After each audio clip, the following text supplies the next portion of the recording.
مدینه میشناسم،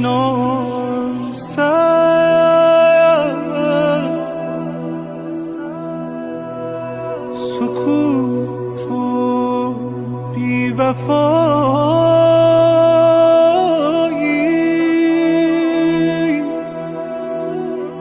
خروشی کن خدا را، امیر کربلایی.